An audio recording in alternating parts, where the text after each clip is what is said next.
What's going on, everybody? Welcome back to Anime Nerd Channel, and this is your boy, T Dubs, Terrell, Tim Wilkes, whatever you want to call me. It don't matter. I don't care. But we just here to do part 13 and 14. So I got it right that time. Dragon Ball New Hope. Cause we trying to catch them all up. You know what I'm saying? I've been looking at the analytics. We're gonna catch them all up. I'm gonna do other content too, pertaining to certain things that I've been thinking about. Cause I had one I was gonna do where, the whole in-depth thing about when Gohan fought Cell. Something I had thought about. Why Goku was pleading for Gohan to end Cell and just end his existence. He was saying, we all know you have the power. You need to finish Cell now. You need to finish him now. Don't play with him. Don't play with his food.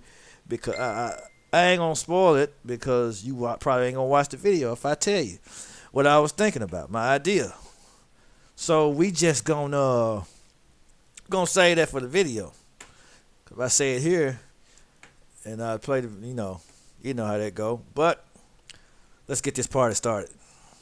The future timeline of Dragon Ball Z is what it looks like when heroes fail. It shows us the dark reality that could have easily befallen our heroes. The Earth is in ruins, the surviving characters that we know are alone and sad, and there's little to no hope of fixing their new normal. But this timeline is bad too. Well, this alternate universe, both timelines are jacked up because Goten's the only survivor in the present, and this one, wow, horrible. Because you just have future. Well, this one's gonna shape up until I hope Super doesn't get involved, but hope it stays the way it is. All good and stuff, and not screwed up. But what if that wasn't? What if Bulma somehow found new Namek, gathered their Dragon Balls, and wished to undo everything the androids, now Cell in this story, have done? Then imagine if Gohan got to train another world this whole time that he's been gone, and set the world at peace again. Well, my friends, today we find out just that. After disembarking from the aircraft that he, Bulma, and Dende were on, Gohan now finds himself at his own memorial. Well, not just his own, but the gravesite that also contains Grandpa Ox and Goku himself. In the background, we see an old house that we should be relatively familiar with by now. Told you he was gonna see his mom. Well, we all know this. Everybody's seen this stuff by now. I'm just late. Well, I've seen it. I'm just now reviewing it. I put it like that. Either way, that wasn't the main thing he left the others to see. Now in front of... But I hadn't seen it so long. Certain things still surprise me. A lot of stuff still surprises me because I hadn't saw it in a while. So, I still get caught off guard by some stuff. The house itself. It's been so long since he's been to this place. As he approaches, he knew it. He knows that key. Letting himself in.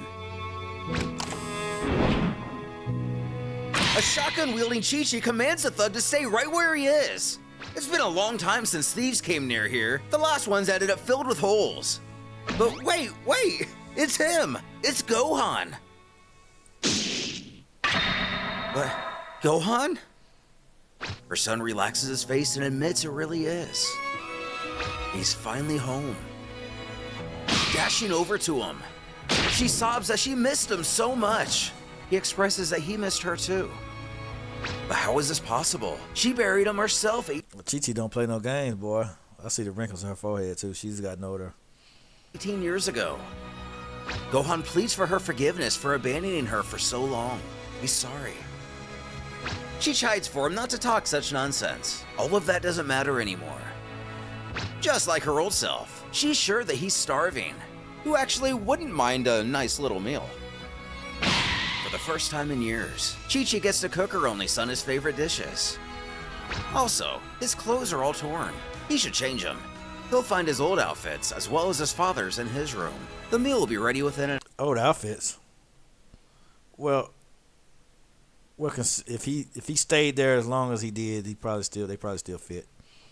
If this is old adult outfits, I mean, 'Cause the first thing I thought of was his kid stuff, but he probably stayed there until he died. I don't know.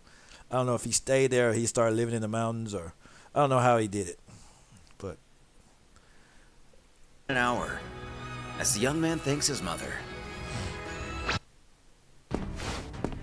Huh? no. The sun sets on this monumental day. Scarfy down dinner. Gohan dictates now that 17 and Cell are dead, the world will finally be able to live in peace. When he arrived back in the living world, he saw his grandfather's name on the family grave. Is it Cell or the cyborgs that caused this? Chi-Chi explains that she heard of Cell on the survivor's radio frequency, but the Mount Paozu area is really isolated. Apart from a few looters, no one has been here. His grandfather passed away a few years ago. Gohan's death hurt him the most. He never really got over it. He would be so proud to know that he was the one who freed everybody from the cyborgs in Cell. Anyway, he's been quite busy for his first day back on Earth. She wants to hear all about his 18 years in the other world. What did he do during all this time? And it would take a long time to explain, but he'll make it short. He spent 8 years training with his dad and Piccolo. Then, thanks to Kaio-sama, he had the chance to study for the next 10 years with some great scientists. And really?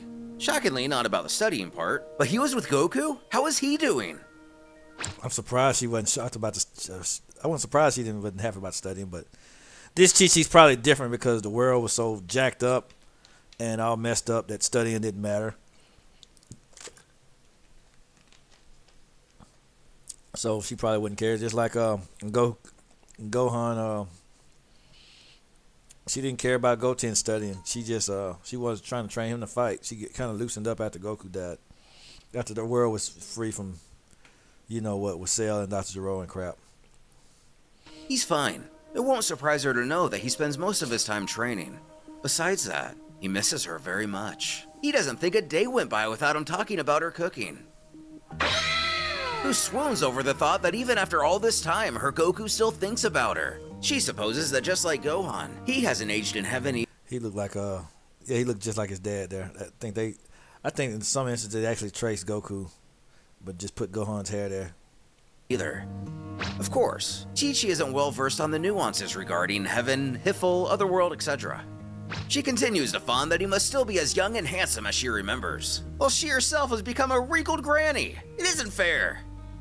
Looking towards the camera, Gohan chuckles to himself that he thinks it's still a bit too early to tell her about Bulma getting her 30s back via the Namekian Dragon Balls. He broke the fourth wall. He's just like Deadpool. He's multi-dimensional, universal. No.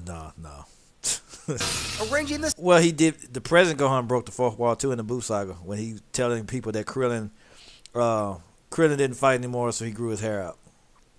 So Gohan can break the fourth walls, guys. He's multi-dimensional and all that junk.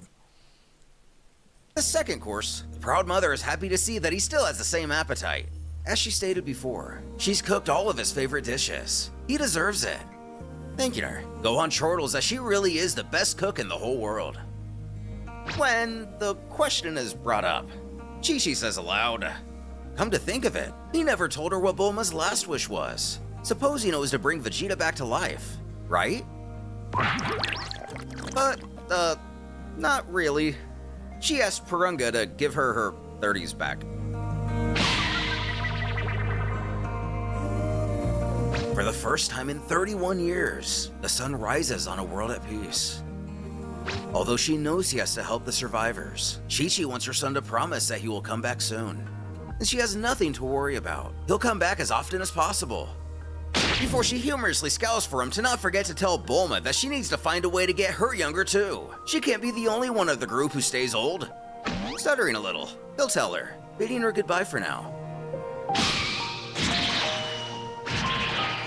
Dashing into the horizon, he can sense that the survivors are all so scattered. It'll take time to help them all. He hopes that Dende will be able to give them new Dragon Balls in order to repair all the atrocities committed by the cyborgs in Cell. Speaking of which, he's almost at Korin's tower.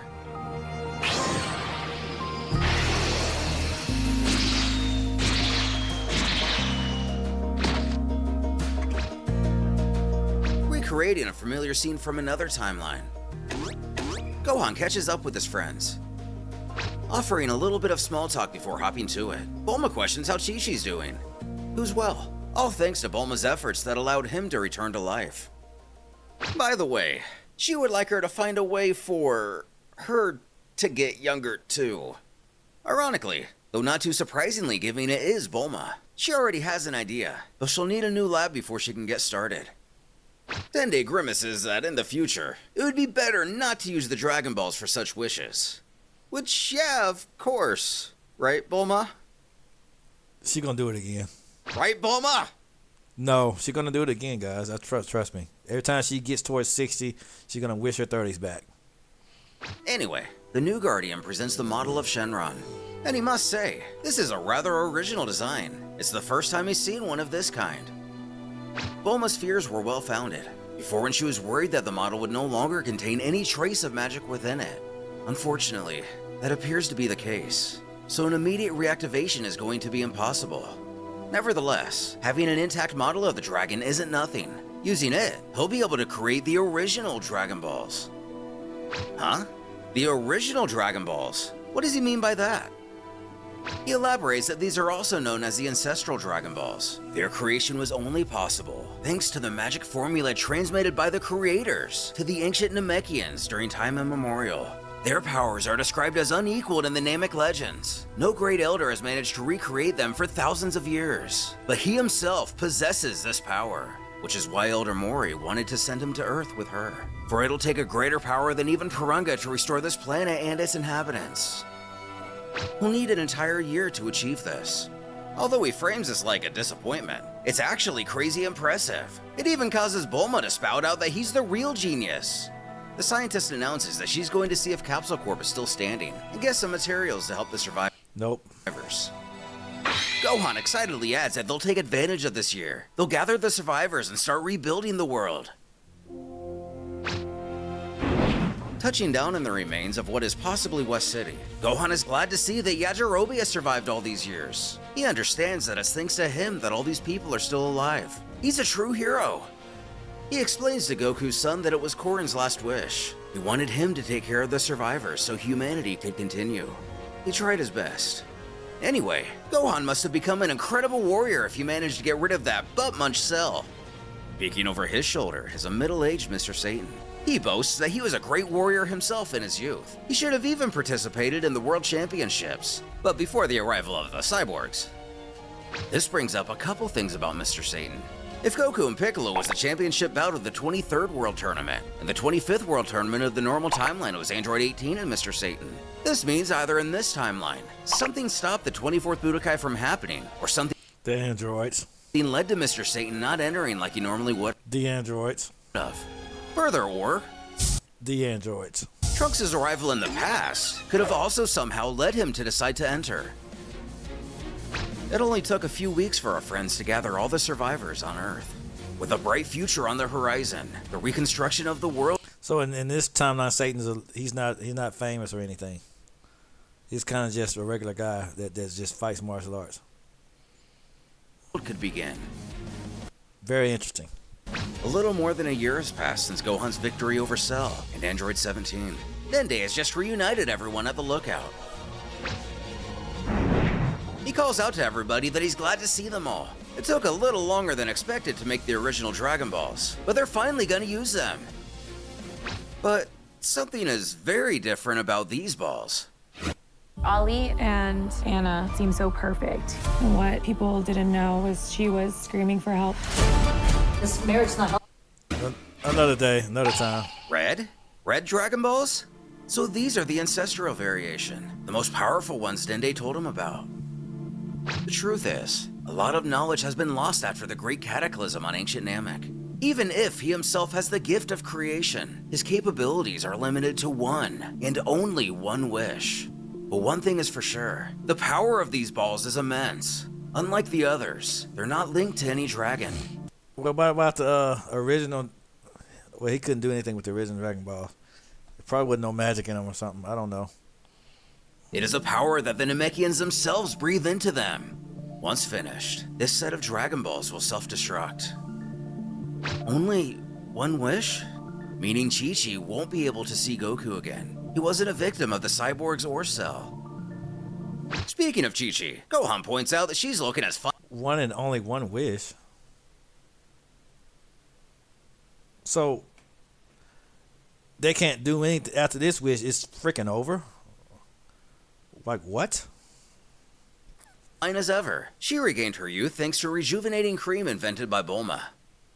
Postulating on how they should phrase their wish. Dende asks if it's to bring back the victims of the cyborgs in Cell, isn't it? And if Gohan remembers correctly, 17 said that he killed Dr. Gero himself, causing Chi-Chi to scoff that there's no way they're bringing that crazy man back to life. Can they resurrect only people with a good heart?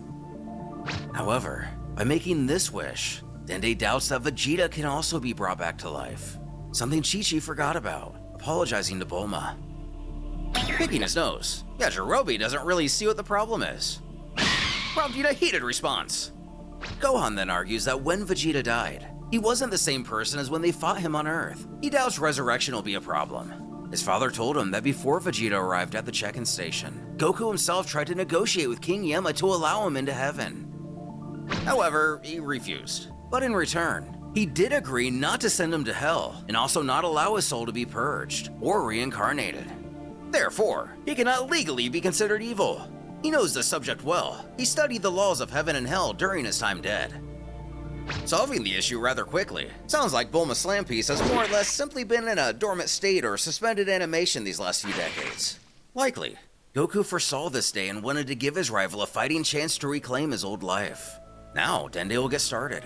He warns everyone to back off just a bit.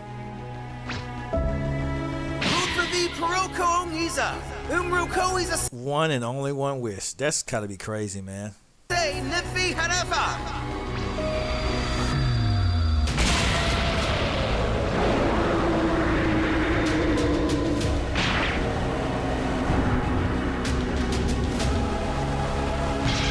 Summoning a dragon that looks an awful lot like Ultimate Shenron, the one who appears from the Black Star Dragon Balls in GT. Yeah, it's probably they probably got the idea from there. Let's just hope this resemblance is only a coincidence. I hope so too.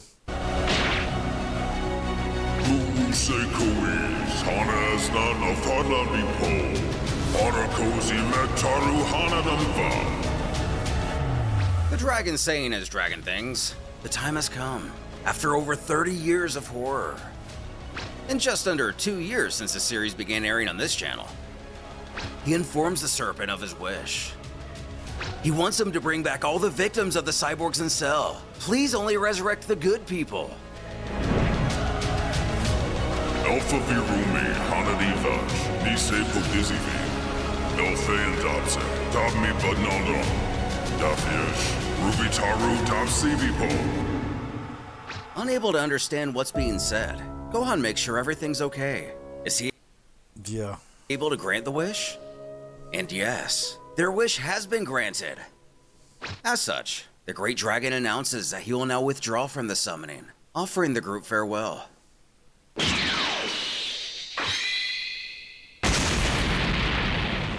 Just as stated previously, sure enough, the balls really did explode. Yajirobe trembles, that red dragon was truly scary. But the question remains, did it really work? Given their expressions, Gohan and Dende seem to have very little doubt. Feeling billions of energy signatures appear suddenly throughout the planet. People who have been dead for over 30 years wake up with their bodies restored. Many wondering if this, or their previous memory of being killed, could all be a dream. Others raise their hands in excitement. How could this be possible? Even Videl. She still remembers the sounds of sirens. The cyborgs attacked and a huge explosion followed. Some people can't believe they've been given a second chance. Others a third, or at least practically a third. One in particular could have hoped to stand up to this threat in Go find Videl, Gohan. a different timeline. But with no Majin Buu, that means there's no reincarnation of Majin Buu. So Oob's just a regular guy here. Oh, what a pity. Then there are so many other familiar faces we've come to know over the Because Oob would have destroyed the androids. If he had Boo's incarnation, if he was incarnated with Boo, he would have. Oob, at the end of Z, would have killed Android 18 and 17 easily. And Cell. because he fought evenly with base Goku, who was already Super Saiyan 3 level, just about. So, yeah, he was already Super Saiyan 3 level at the end of Z. So, in his base form. And Oob fought just about even with him. He just didn't have the skills to keep up with him. So, he would have pretty much killed everybody up to the Buu Saga. Like, one shot 17 and 18 effortlessly. The years. Including those who are a bit perverted, but still fight for peace. Of course, we also have the Z fighters we grew up with. Yamcha excitedly calls out that King Kai told him that Bulma had resurrected Gohan, but he was far from imagining that it would also be possible for them. But someone is escaping the senses of Tien. Piccolo doesn't seem to be here. Krillin doesn't find this surprising. His role as Guardian of Hell is way too important to allow him to return to life. Meaning whether in this timeline or in GT, Piccolo seems to have been destined to return as Guardian. But what does that mean for Kami? Did they still fuse? Or has the previous Guardian of Earth also been assigned a new role in Otherworld? Tien then notes that the whole of humanity has also seemed to come back to life. Do the Dragon Balls from Namek really possess such power? Even Yamcha can't remember him being this powerful in the past. Anyway, you look. They were. Well, back then they could only bring back one person, but by the Buu Saga they were. He restored Earth and brought everybody back. So they were immensely more powerful by the Buu Saga. Look at it. What he does know is that he can feel their friends key at the lookout. He'll learn more by going there. Something that's hard to argue with. On the way there, the Wolf Warrior looks over to Krillin to question if he feels that too. And of course he does. In that case, they ought to make a little detour first.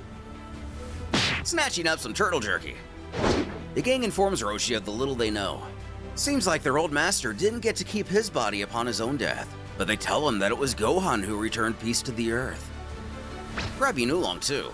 Just thinking about this horrible cell gives him chills, prompting Chaozu to exclaim that King Kai said Gohan took him and 17 out with ease. Detracting, Roshi inquires if they're gonna be there soon. He's really gotta use the bathroom. Gohan points out that the others are coming.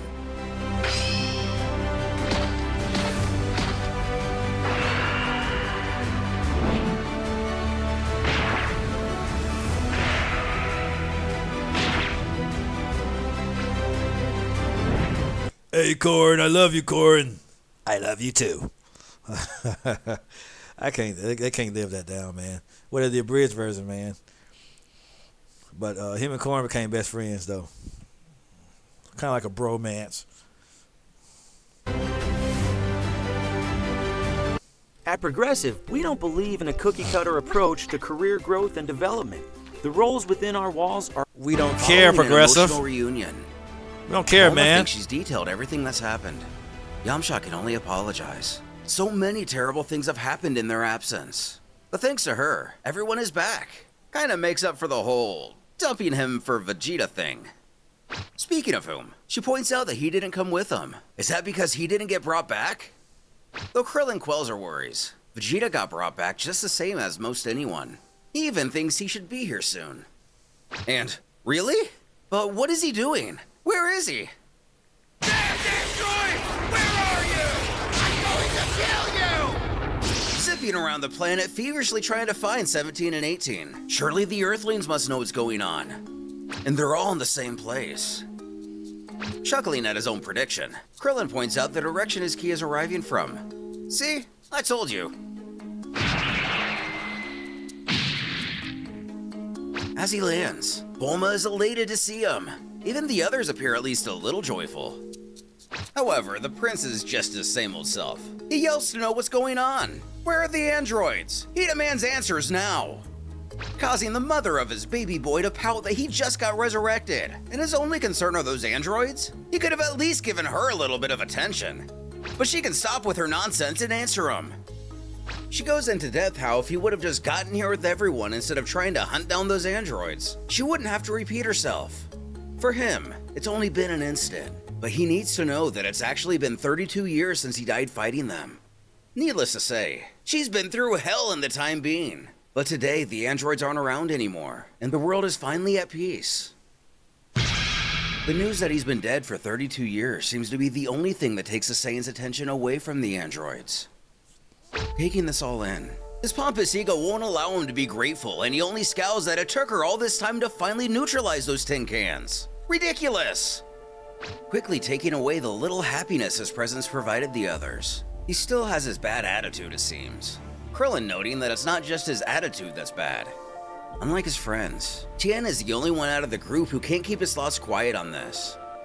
He shouts over to Vegeta that he should show a little respect and gratitude towards their friends that suffered to allow them to come back to life. He shouldn't forget that it was his own stubbornness to keep fighting the androids that sealed their fate 32 years ago. Looking over to him, the Saiyan replies that he doesn't care about any of his advice or whining. If he had gotten killed by them, it's for the same reason he got killed by Nappa, because he's weak. Remind him, what's even his name again? Now outright stepping over to him, Tien assures the prince not to worry. This time, he'll make sure he won't forget. Although Gohan tries to warn that it's no Let Tien cook. use. That's when it finally hits Vegeta who that one is. Would you look at this? Kakarot's offspring finally all grown up. He hisses for him to stay out of this. He has a feeling that his three-eye friend is missing the other world. It'll be a pleasure to send him back. The Triclops spouse said he doesn't seem to understand what Bulma told him. A lot has changed in 32 years. Giving the Saiyan everything he needs to cackle out in laughter. Is he crazy? Millions of years wouldn't be enough for a worm like him to reach his level.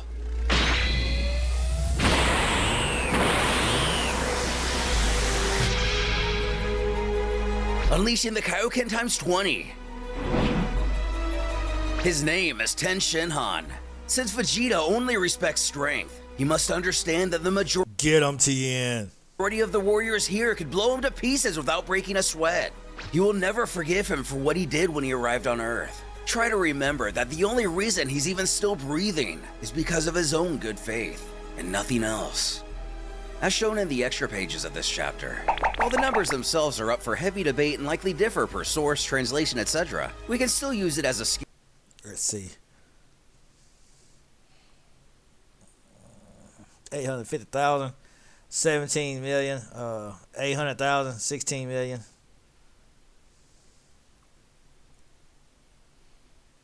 No, that's, 18 million. Skill to see that Tien, Krillin, and Yamcha could all easily defeat Vegeta. At least if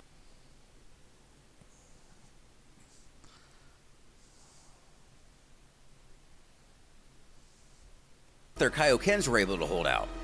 But that's impossible! Vegeta has never felt so much power. To be humiliated like this by some nobody? It's intolerable! He is the Prince of all Saiyans! Tien, however, resigns that he doesn't doubt it won't take him long to catch up with his strength. But know that Gohan is also a Super Saiyan. His power is so tremendous it's to the point Vegeta can't even fathom. But the kid can turn Super Saiyan? He's not even a pureblood. This can't be real. It must be a bad dream. These fools were able to train this entire time in Otherworld, and now they're trying to lecture him. He won't tolerate this. They will pay. Bulma finally cuts in that's enough. It feels like they're in high school or something. They didn't bring them all back just so they could kill each other all over again. It's time to leave the past behind and move on. Continuing. The bad man bellows that if he thinks this little spectacle will impress him, he's gravely mistaken. The Triclops is first on his list. He will come back, and be assured that when he does, he will pay dearly for this disrespect. He is Vegeta, Prince of all... Perhaps how we learned to simmer down a bit in our own timeline. Bulma grabs him by the ear and yells, "That's enough!" It's always the same thing with him. So now, Mr. Prince of all Saiyans, he's gonna stop acting like a child and learn how to act like a man. I love Bulma.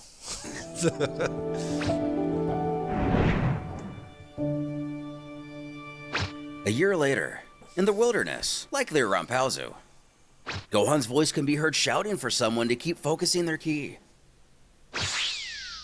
Videl! He tells her she's flying, who only scoffs that it's been 5 days and she can barely float. Either the pair have met in the time rebuilding the Earth, or crossed paths during their deaths. But if Gohan died age 780, and was born in 757. That means he was 23 at the time of his death. And in the beginning of this arc, it's said to be year 798. And 1 year has passed since then. And it took Dende another full year to make the Dragon Balls. And given he kept his body in Otherworld, that means Gohan is physically 25 years old, with the mind of a 43-year-old. And Videl, since she didn't keep her body, we can postulate that she was already about a year younger than Gohan in canon, which is distanced further by the additional year since Gohan has been resurrected a year longer, and given it's unknown when she died and her physical appearance, she could mathematically be between 15 and 23 years old. Wait, she specifically said it was the cyborgs who attacked her, meaning she must have died sometime before 788, as that's when Cell... Don't hurt yourself, man. Just don't do it. Don't do it, man. They're all the same age. Let's forget about all that for right now. It just, if you just go watch Endgame and you'll kind of halfway, maybe a smidge understand a little bit. A lot of them, because they went missing for 5 years and came back, and they just kept going. I mean, we don't know it. We just move forward with it. Time travel sucks because no one can do it right. Not even Dragon Ball. I mean, Back to the Future was the only one that managed to make it entertaining and make us follow along at least. Everything else, nothing else did it right. Not even Endgame. Endgame was amazing, but it still didn't do time travel right. So there's no sense in even trying to confuse it, man. First appeared in this timeline. Then again, given her character design identically matches the appearance of her high school age self, this detail gets us nowhere and only affirms what we already feared. And that seems to mean... No.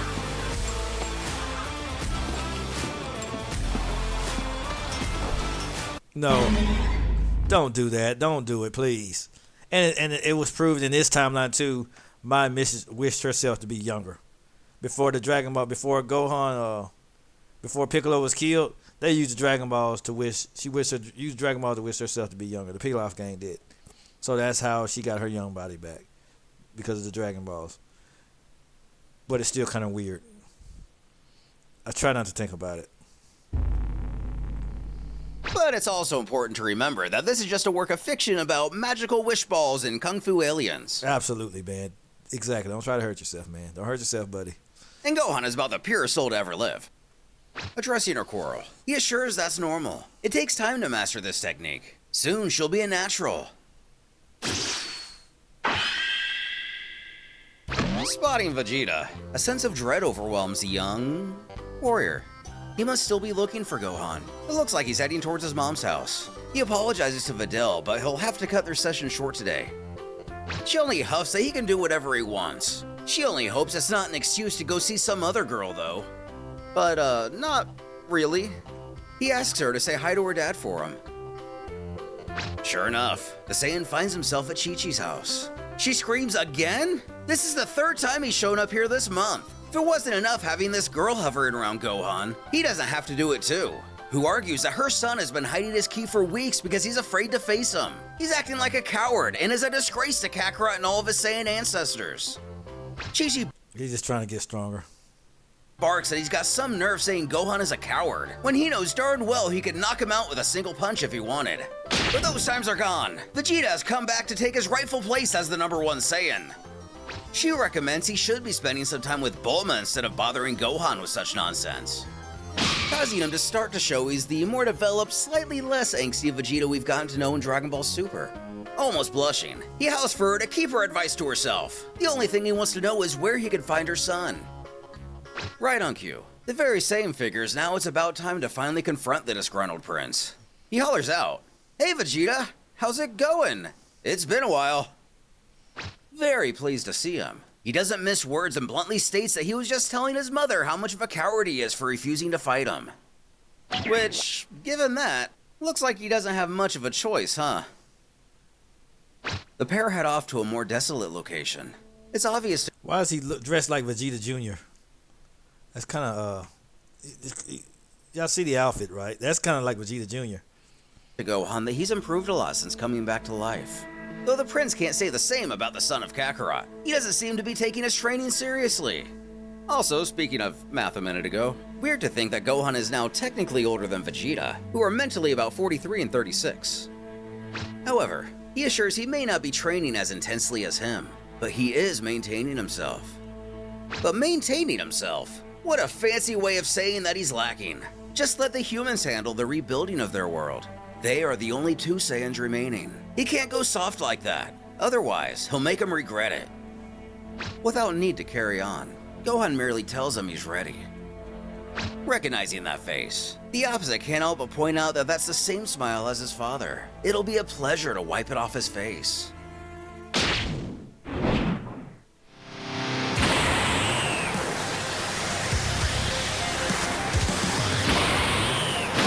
I bet Gohan could beat him in base form.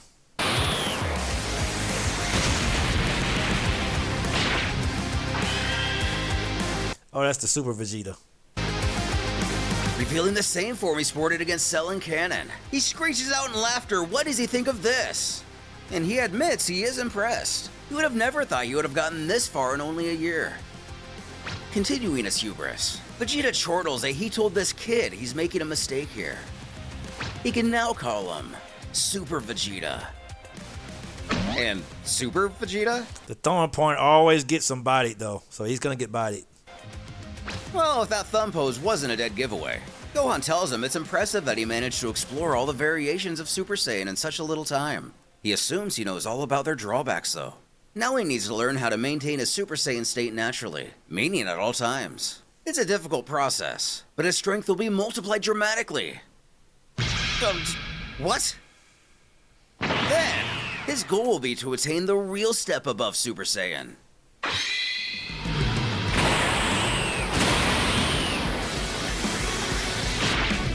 Super Saiyan 2. Not only taking the wind out of Vegeta's sail, but setting it on fire and throwing it into the ocean. Speaking of fire in the ocean, at Kame House, Krillin and Yamcha wonder why Gohan's going all out.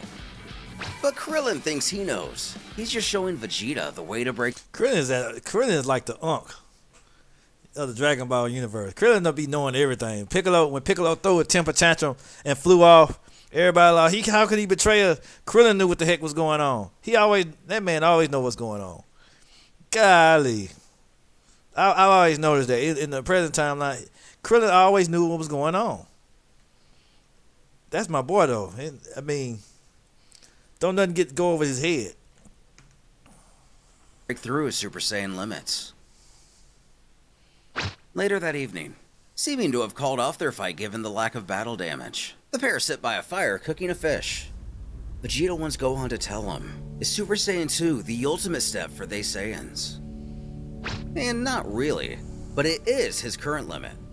Though not really, don't tell him. Yep, there's much stronger than Super Saiyan 2. How is that possible? Who's able to achieve it? With only a silent stare in response, Gohan is able to answer without saying a word. Of course, Kakarot. Wanting to hear all about this forum, or forums, after Super Saiyan 2, Vegeta implores Gohan to tell him everything. Don't spare any details. He's happy to oblige. He'll tell him everything. With the Earth finally at peace and Vegeta slowly turning into less of a rabid dog of an ally, just how will this new timeline progress? We still have Trunks essentially trapped in the other world of the past timeline, and Goku in both timelines getting into his own otherworldly adventures. Only time will tell. Well, yeah, one of them died of heart virus, so one of them can actually come back with the Namek Dragon Ball in the present timeline. He didn't die of natural causes. He got blown up by Cell. He was killed by Cell. So I mean, let's see what the next one says. Okay, is that? I might watch this one. Let's give it a little taste. Those fake ads really drive you mad, huh? The game looks so fun in the ads, but when you download it... Shortly after being resurrected, don't care. Gohan sensed the arrival of a force more sinister than even the cyborgs that caused the destruction of Earth. However, this iteration of our hero has been training in Otherworld more or less since the day he was sent there. He made easy work of the biological android and showed no mercy to... But Gohan's Super Saiyan, like I said last time, Gohan's Super Saiyan 2 was just as strong as Super Saiyan 2 present Gohan.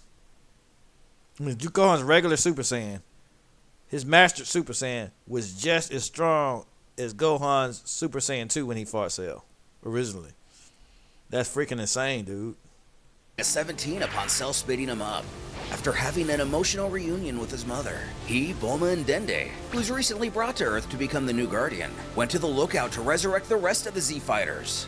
Unfortunately, Goku and Piccolo would be the outliers and not return to the world of the living, leading Vegeta to ask just what kind of adventures they got into in the afterlife.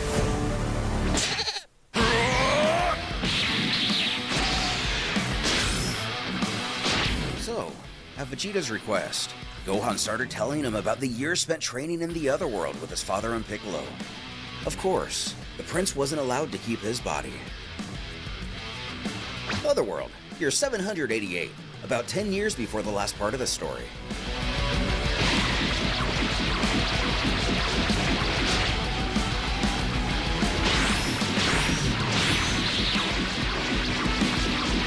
South Kai approaches North to comment on his students' training. They never get tired, do they? He's been spoiled to have all these powerful warriors coming from his quadrant. Kaio-sama smirks. Oh? It's been a while, South Kai. Does he have to remind him that the Saiyans were originally from his quadrant? Grunting at this, he replies that their powerful warriors were nothing more than... Oh yeah, before the war, they had to move. That's funny. They were originally over there before they moved to the North Quadrant. Because they moved from planet, I think it was Planet Plant to Planet Vegeta. No, yeah, Planet Plant to Planet Vegeta, I believe. Before they had to move. When they had the war with the Tuffles, before they moved to the Tuffle planet, and then they started a war with the Tuffles and took over the Tuffle planet. It became Planet Vegeta. But the original, because that's not the Planet Vegeta was not their original planet. In case anybody knew. So apparently their original planet was a part of his quadrant. So boom, a little trivia there for you. Than genocidal maniacs. As you can imagine, none of them were granted access to Otherworld. Although, given the banishment of two North's proteges from the Otherworld tournament, Pikkon has decided not to enter given the lack of a challenge.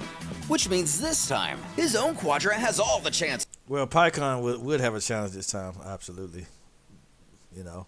Because Goku, he fought Cell Games Goku in the last one and lost.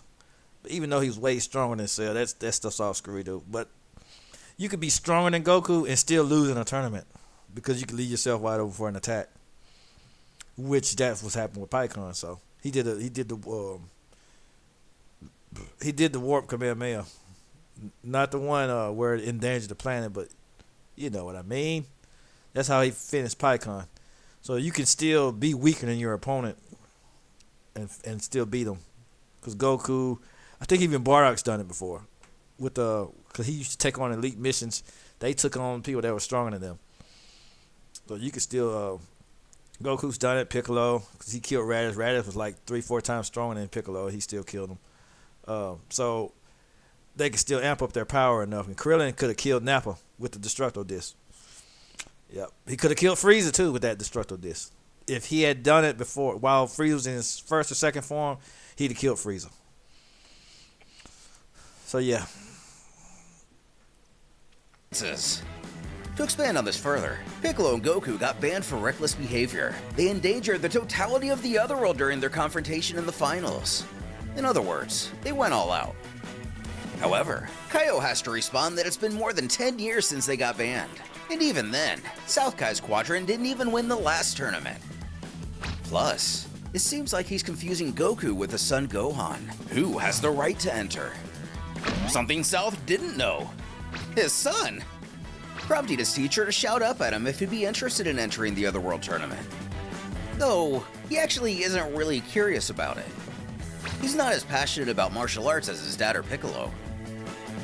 The Namekian chimes in that it doesn't make sense to him, but Gohan mentioned that this is one of his last training sessions. He wants to instead become a scientist. He's been training non-stop since he died and never could have imagined how strong he's become. So that's why he stopped training. He stopped training so he could become a scientist, start studying. But he's still strong even though he hadn't trained in a while. But he thinks it's time to do something that he really likes, which is studying. Somewhat surprisingly, King Kai doesn't have a problem with this. Although it's worth noting that the tournament is only 2 weeks away. He wouldn't even need to break a sweat to win. If he accepts, he'll introduce him to the greatest minds in the North Quadrant. Which sounds great to the Saiyan. In that case, he's down. Panicking. South stammers for the kid not to listen to him. The greatest minds in Otherworld are from his jurisdiction. If he declines to enter the tournament, he'll offer him a spot on a scientific delegation. And to King Kai, this sounds an awful lot like bribery. It is. If he wants him to turn a blind eye, he should know that he very much so likes that red sports King Kai looks like a cockroach. All the Kais do. That's funny. I just noticed that. car of his, causing his colleague to curse him. He's not easy to bargain with. At Earth's check-in station. Please kindly stay in line and follow the path to the gate. Yem or Enmo, whichever you like, is astounded at the amount of Earthlings in line today. What could be happening there again? Little does he know, this is exactly the time Cell made his appearance on our planet. And since Goku and his friends died, Earth has had its share of tragedies. He could send him down there for 24 hours so he could fix the problem. That would save himself a lot of work. One of his assistants comments that this Or you could wish them all back with the Dragon Balls. sudden influx of Earthlings comes at quite a bad time. At this rate, their stock of empty evil energy containers won't be enough. The company No, this is around the time where they was getting killed. So, okay, I'm sorry. I was wrong. that empties them once every century has delayed their pickup until next week. They'll Oh, no. Oh, no. I think I know what's going to happen. Holy crap. send a technician to supervise the intern with the maintenance of the vats of the soul No, no. Not him. Anybody but him. purging machine. Another directs a line of souls departing for hell, politely asking them to follow the path Oh, to the God, soul no. cleansing machine. Woo, no.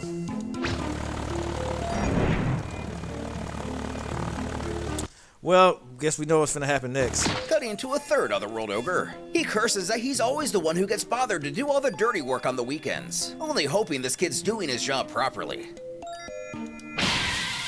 Which, something about He's not doing his job at all. this looks really familiar. That's why I said, oh no. I know it's coming. But the machine overflowing. It can't be. This idiot didn't change a single tank all day.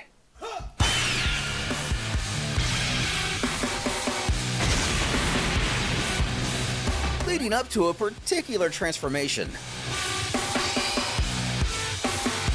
Feeling the disturbance immediately, Yema and another ogre question what's going on. What was that enormous explosion? Kind of like the ogres of on Yu Yu Hakusho. It kind of reminds me of those. Latter believing it came from the soul cleansing machine. Sure enough, the supervisor from before comes barreling in, screaming that it's horrible. All of the evil souls have escaped the storage tanks. The others have fused into a humongous monster. What? So that would be the thing that's nullifying all of Yama's powers. Though it's too late to figure that part out. Whatever it is, it's here.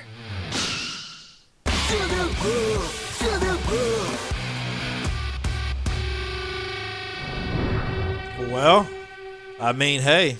Returning to our heroes, Gohan comments that it's been almost 3 years since his dad went away to train on his own. He was never clear on why he did that. Does he know? Huffing, albeit smirking at the question, Piccolo had thought that To unlock, never mind. I can't tell y'all. he'd figure it out on his own. Excited, he wants to know. He'd been training with him for more than 20 years. He's managed to catch up with him and even surpass him for a while. But he knows how his father is. He's a real genius. His demon pride takes a hit when he says this, but it's been a little bit since he considered himself a credible rival to Goku. It's worth noting that in this timeline, Piccolo and Kami never fused, which is why he looks at himself as more of a demon. He goes on to tell that some time before Gohan arrived here, Goku already told him that he wished to train on his own. Then when his son came here, it changed his priorities. His duties as a father took over as his main objective, and he saw it better to turn Gohan into a great warrior before returning focus to himself. Now that's been accomplished. But like Gohan himself said, fighting was already a necessity for him, not a choice. His dad understood that, and that's why he didn't insist him to come with, because he knows Gohan finally deserves to live in peace.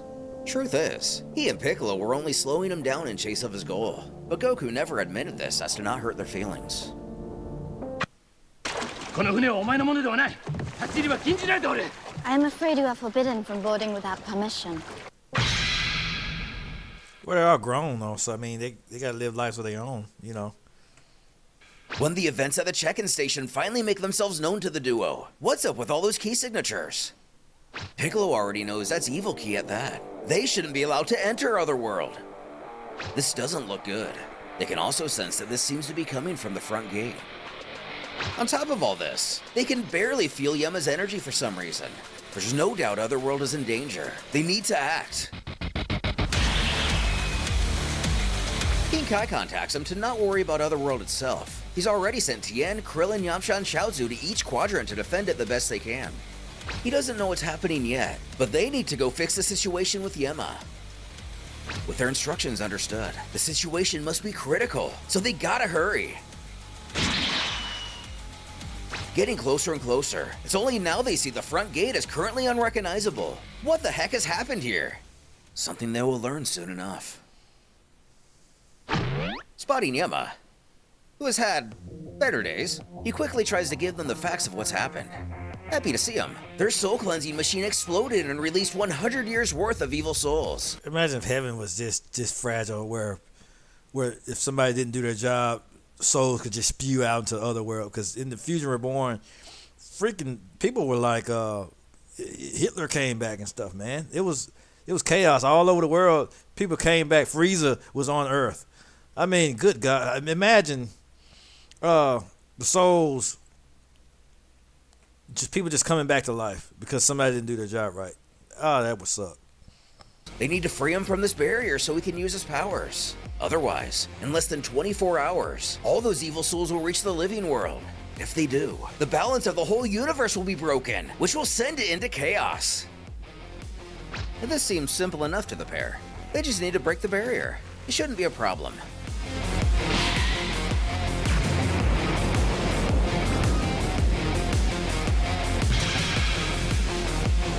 Not even a scratch. Yema shouts that's no use. It's a magical barrier with astounding power. Strength alone won't break it. They need to find another way. The monster that created it is just above the front gate. And above them, laying eyes on it, the creature comes to a bit of a surprise. So instead of Goku and Pikkon, it's Gohan and Piccolo. Neat. As it seems more childlike than evil, maybe they can just ask him nicely to take the barrier down. Floating over, Gohan kindly shouts over to the big guy that he's kinda putting all of Otherworld in danger. Can he please remove the barrier he put up? Though he only shouts his name and claps his hands. Turning back to Piccolo, he doesn't think he understands. Not realizing he needs to watch out.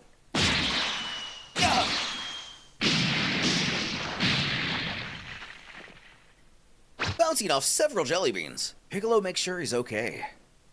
He's gonna lure him down to hell. In the meantime, he can try to free Yema from this barrier.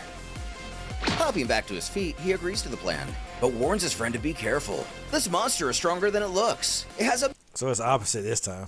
amazing power. Before Be neat if future Gohan goes Super Saiyan 3. That'd be awesome. realizing he might have been shaken up a little more than he thought. Claiming not to be as naive as Gohan, Piccolo bellows out that if he wants to play, to follow him. Another World's East Quadrant. Even this Piccolo wouldn't be any match for Janemba, but with this, because it took freaking Gogeta to do it.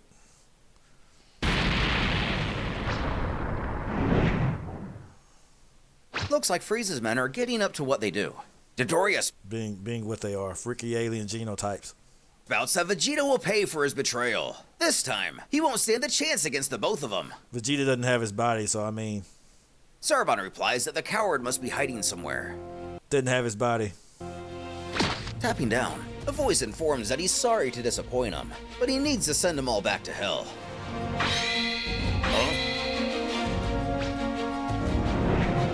Mr. Wolf Fang Fist himself. Da da da da. Da da da da da da. Because the other one belongs to Krillin. So Yamcha looks like a rock star. Yamcha. He comments by the look of their outfits. He's guessing that they were part of Frieza's army. They look different than the ones he faced on Earth.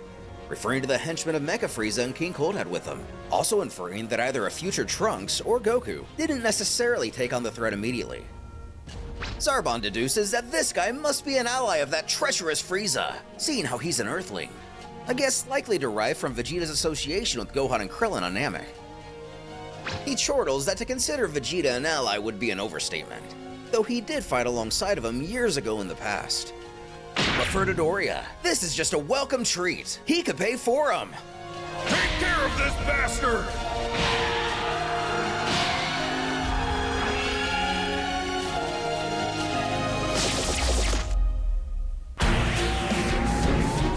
All the Frieza Force just got Yamcha. That's hilarious.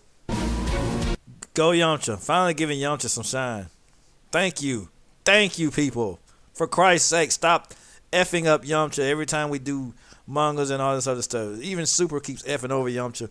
Finally, mangas that actually make him seem like a decent character, a decent fighter. Stop making him incompetent already. So I thank these people. Just bravo. However, his reignited interest in training has certainly paid off. He eliminates every low-level soldier while barely even moving. He's already warned them. It's back to hell for them. But does he really think that they're impressed by so little? The Earthling is gravely mistaken. Those soldiers were nothing more than cannon fodder. Well, if he destroyed them so easily, without breaking a sweat, so, I mean, yeah. And Dodoria was weaker than Vegeta when he first landed on Namek. And Yamcha on King Kai's planet was stronger than that version of Vegeta. So, yeah. He doesn't know who he's up against. I believe he does. He actually defeated Raccoon on the Ginyu Force. And Raccoon's way stronger than him. Dodoria, a member of Frieza's close guard. Because the same events, everything up to the android attack, all of that was the same. So he did They did indeed defeat the Ginyu Force in Otherworld in the present and in the future timelines. Both of them. All of that, just like when Goku fought Frieza, all that stuff was the same. Only difference was Trunks showing up. Everything else was pretty much the same. From Dragon Ball all the way up until the android attack, all the way up until the heart virus thing. All the way up until Frieza showed up on Earth. All of that was, everything before that was the same. I mean, exactly the same. Completely identical, but it diverged when Trunks showed up and changed everything. Be gone, vermin!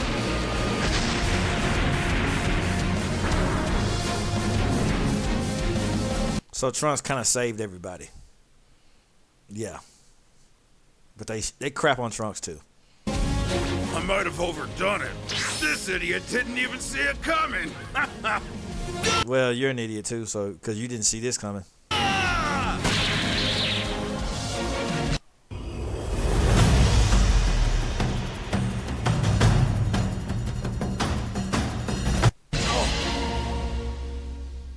Exploding his head with a single kick.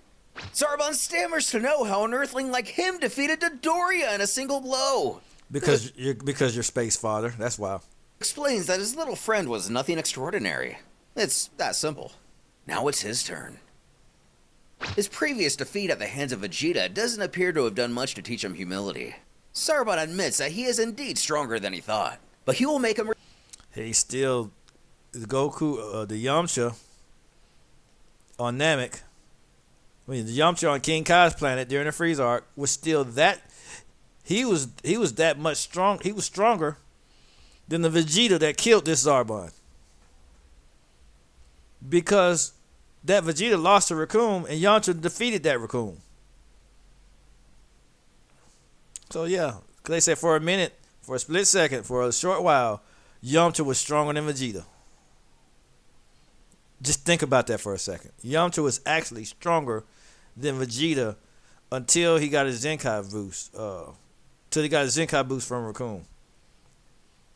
Then he shot up to first form Frieza level. Yeah, Saiyans have a cheat code, man. Regret his overconfidence. Unlike Dodoria, he can transform. Oh! Cackling That don't mean anything. Out at Yamcha's shocked expression, he's happy to see that he's finally realized his mistake. No. You're still wicked than Raccoon. Although, he's just surprised at how ugly he became. Who stutters out and insecure? Shut up! This is the reason he only transforms as a last resort. He is the great Zarbon. This Earthling Freaky alien genotype. is going to pay for his insolence. No perish scum!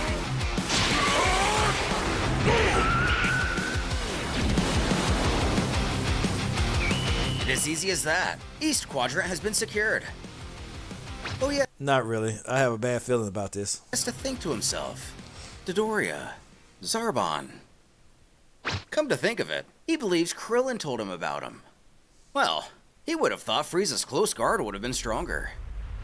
But someone else approaches and shouts, "You're right, Earthling. Frieza's army is full of slaves, weaklings, and egomaniacs."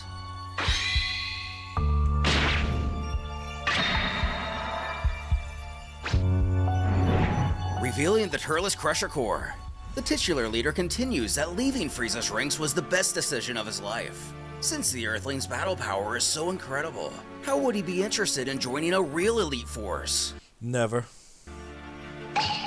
Who thought for just a moment that that guy was Goku? Turles then takes a second to introduce himself by name and a free Saiyan warrior. So what does he say? Is he going to join him? Absolutely not. In the North Quadrant,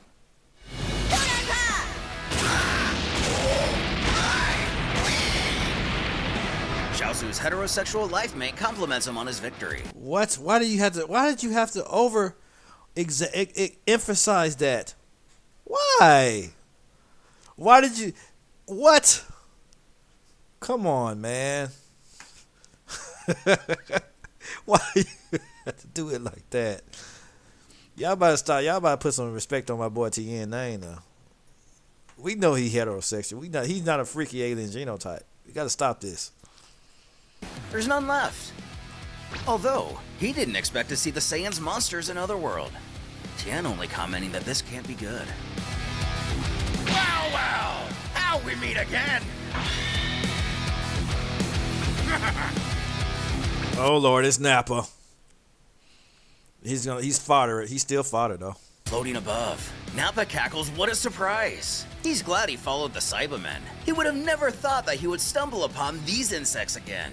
So this is where the losers of their species go after they die. Causing Chaozu to cower in fear. No, this is impossible. It's Nappa. His snickering persisting. Seeing their faces twisted in fear almost makes him feel nostalgic. No, they're just surprised. They're not afraid of you, buddy. Tien tells his friend to get it together. He mustn't let his memories overwhelm him. The time he came to Earth is long gone. Nappa isn't a threat to them anymore. And he's right. After all of their training, Nappa still hasn't improved a bit. While the little guy apologizes, Tien assures he can leave him to him. Overhearing this, the Saiyan screams out if they've gone crazy. Does he need to remind the both of them that they died by his hand? Doesn't mean jack, buddy. Not in Dragon Ball. Ignoring the statement, the Triclops only responds that he'll never forgive him for what he did to them. It's time to pay!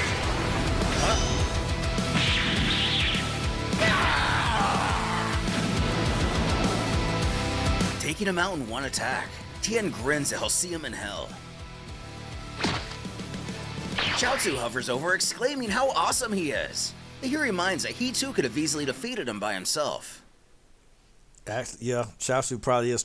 Yeah, Chaozu at this point, if they've been training this long, Chaozu is stronger than Nappa. Wow. Just like with Yamcha. A new voice calls over to the pair that Nappa got what he deserved for not I think it's Bojack. noticing the power gap between I bet it's Bojack. himself and the two of them.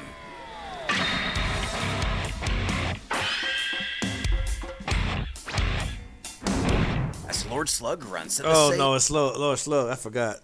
Dang it. No, if it had been Bojack, they'd probably been screwed. Because it took a Super Saiyan 2 to beat Bojack. Because Bojack was on Cell's level. Around Cell's fighting power. Not super perfect Cell, but Cell, like perfect Cell. Saiyans really are a dumb race. In fact, he's looking to make one of them pay for his treason. The coward's name is Turles. Does it ring a bell? about here is where I think it's fair to start questioning if these movie villains ever cross paths with our heroes. Or do they follow a different canon? Different canon, more likely. South Quadrant. That's for trying to stab me! And that's for breaking Gohan's neck! Don't worry, there's enough for everyone! Fastest in the universe! My ass! Now back to hell with you guys! Oh, that was easier than I thought. Love my boy Krillin. Bye-bye!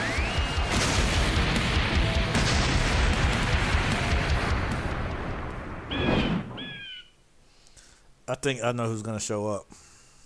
Speaking to himself, just to think, if Goku didn't show up on time to Namek, they would have been killed by these guys. Things sure have changed since then. Well, well, look who we have here. What a wonderful coincidence. Frieza and his father. He snarls that he's looking for Goku. If he tells him where he is, he promises not to let him suffer for too long. Cold adding that the Saiyan needs to pay for what he did to them on Earth, confirming our question from before. Even Krillin can beat them now. Wow. With Krillin terrified, Frieza suggests that maybe if he blows them to smithereens again, it'll make his little friend come out of hiding. Doesn't he think? Back in hell.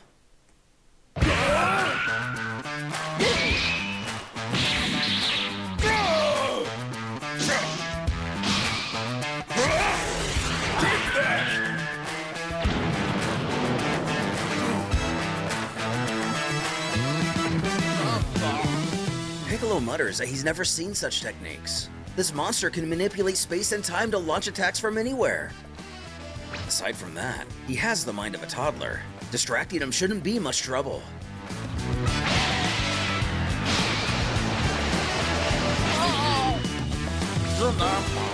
Firing off several blasts like fireworks. It seems to do the trick. Scattered shot. The Namekian states that if he likes that, just wait until he sees the finale. Powering up the special beam cannon. He thinks he's gonna feel this one.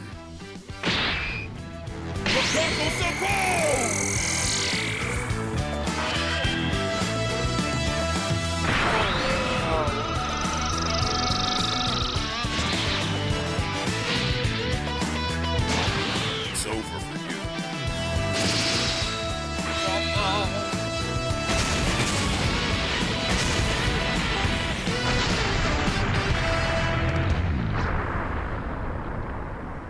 With that explosion, that should fix things at Yema's.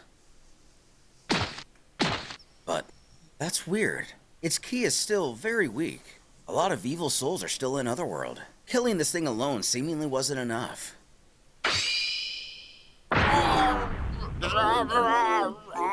What? It can't be. It's still alive? How is this possible? Its ki has completely changed. What on earth is happening?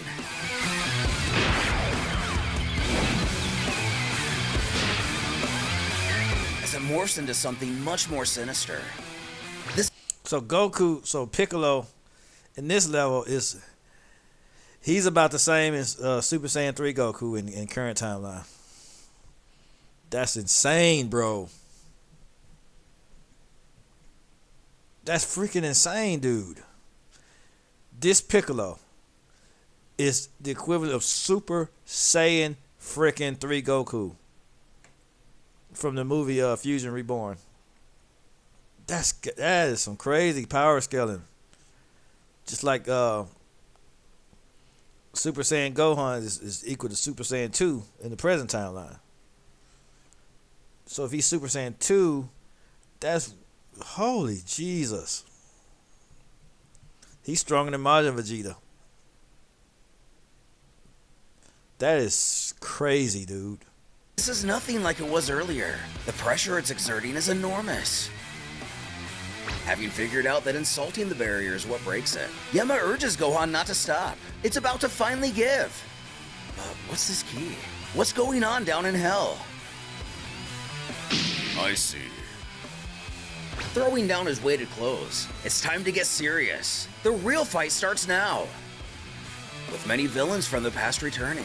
How will Krillin handle his encounter with Frieza? Have Turles and Slug already encountered the Z-Fighters in the past? Or are these completely new iterations of the Fiends? Last of all, where is Goku? He'll be there. You just gotta tune in and find out, guys, because I've seen it. But yeah, whoever hadn't seen it, I'm gonna be doing it here. But yeah, this stuff is hit. This stuff is it, man. The best Dragon Ball content on Earth. 14, 15, and 16 will be my next show. I'm gonna pop out 15 and 16. Let's see, 15, 16, 17, 18. Then we'll do 19 by itself. Gotta do two more. 15, 16, 17, 18. Okay, yeah. Then we'll just do 19 separate, unless they come out with a 20. But sometime soon, I don't know if they're gonna do that. But then we'll be caught up. I just need to do two more double features, and we'll be caught up. So yeah, let me know what y'all think in the comments. This is some really, really good Dragon Ball content, and I could actually watch this on YouTube without getting copyrighted because they're nice enough to not have things in place to do that, because we're not trying to steal their content. This is not mine. I actually urge you to go support the official release. Support it on his channel, Monoku's channel. Yeah, I'm encouraging people to support it. That's why I tag him in my description. He'll be tagged in this description, so you can go support his channel. You want to go watch it. You know, so letting you know I'm not stealing. You can go watch it, go check it out, and yeah, it might not be tomorrow. If it is tomorrow's today's Thursday, I believe. Tomorrow's Friday. Friday. What do I have to do? Do I have to do anything Friday evening? Trying to think. If not Friday, it'll be maybe Saturday evening. Maybe. That's what I'm thinking. If it's not Friday, it may be Friday evening, because can't think of anything that I have going Friday night. So it may be doing this Friday. So we'll see. Just stay tuned, and catch y'all on the next one.